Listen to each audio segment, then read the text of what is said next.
one of the ways in which populism has sought to legitimize itself is to claim that they're talking for the voice of a real people that has been badly represented in existing democratic processes.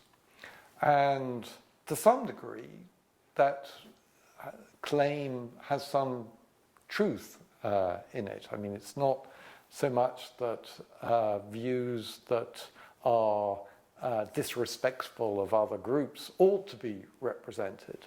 But we know, for example, that the bottom 10% of what are otherwise rich societies tend to be the groups that don't bother voting at all. And there has been a certain sense amongst certain groups that their voices aren't listened to. So again, there's this issue of reconnection within existing democratic processes. And so that's something which, where the main parties, the centre-left and centre-right parties, those parties have collapsed, again, seeing it from a European perspective, across the board.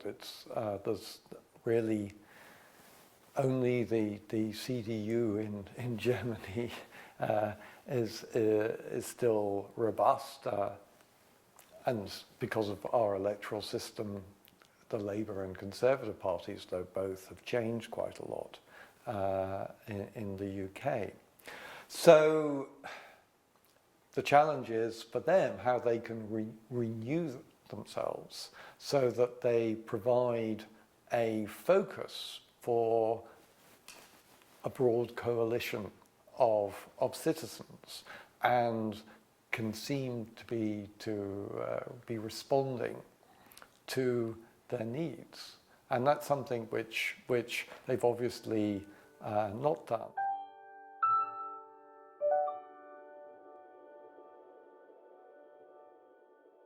Peter Mayer, an Irish political scientist, he argued that one of the features of the established mainstream political parties was that they'd ceased to be responsive to citizens. Instead, they'd sought to become responsible actors towards basically the institutions of capitalism, to show that they were economically responsible, that they would save financial institutions, for example, in the wake of the crash of 2008, and that led to this disconnect with many ordinary citizens who felt that they weren't being listened to. So the issue is, how can you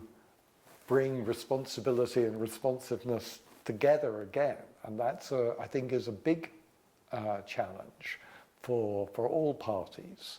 And clearly, it's conservative parties, again, across Europe, one sees this happening.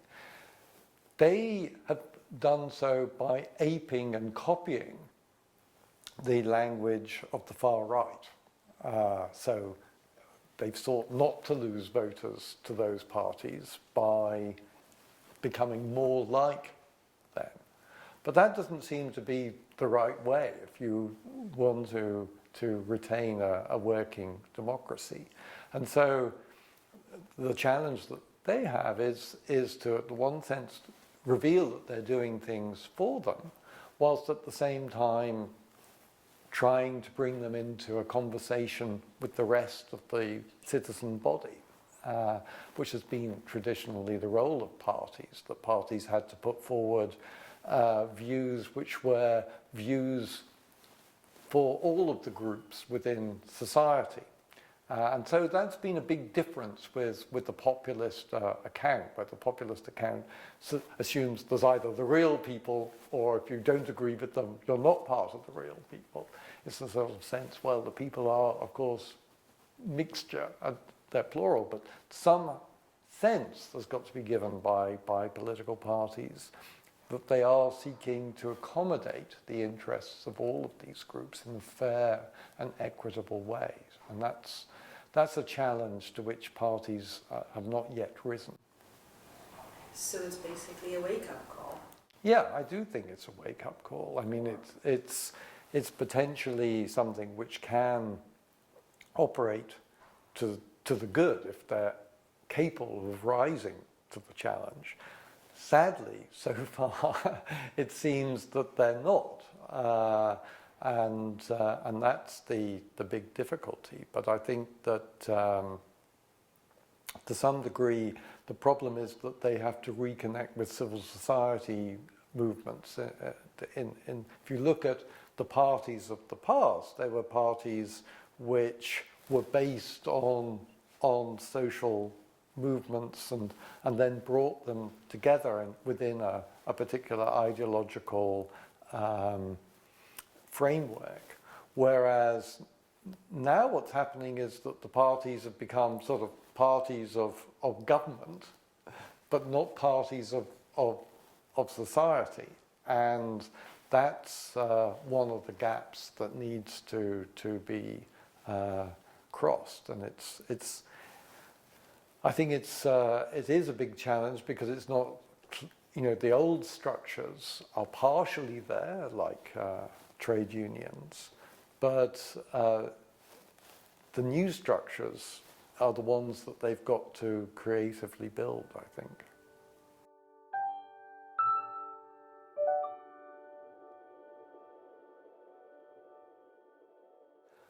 I mean, it's difficult to find. I don't think it's a single cause. It's a conjunction of many different causes, I would imagine. But yes, one element is clearly growing inequality, and in particular that both the middle classes and working classes, their situation has stagnated. So there's a group for whom there hasn't been a sense of things getting better, despite there being economic growth, but it hasn't come to them. There's been no trickle down. There's been a hollowing out of state structures, I think, and a sense of that societies and political communities are cooperative ventures. So in a sense, there's been a growth of a very individualistic ethic, which isn't linked to a sense that individuals do well or badly because of being part of a social system, as it were. So those who've done very well tend to argue that they've done well because of their own efforts, and there's no sense on their part that they have obligations to others. And that is also partly reflected by other people. They've also lost a sense of having any sense of obligations and solidarity with others. And so I think that's one of the things that one needs to develop again amongst people is a consciousness of being a member of a social structure that you're supporting and developing. And it's because of membership of that you have claims of equality, of concern and respect from your fellow citizens. And I think until one can somehow build that perception again, it's very difficult to get amongst people a sense that they shouldn't just be after their own good or that of people like them. And so you have a polarized society in that sort of sense, rather than differing perspective, differing interests, but ones which aren't seen as mutually conflicting and inconsistent with each other. I don't know how to gain that perception. I mean, there were, I think, structures in the past, be they religion, be they union structures or whatever, which gave people a sense of that. Our society is fragmented much more. Maybe you begin to get some such sense when you're faced with global challenges like the coronavirus now, climate change.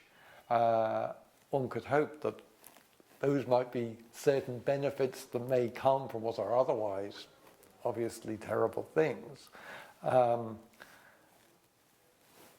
It's difficult to know how to get there. I think for those capable, if you could find, I mean, to some extent when people talk about populism, they talk about the success of certain political entrepreneurs, like President Trump, for example.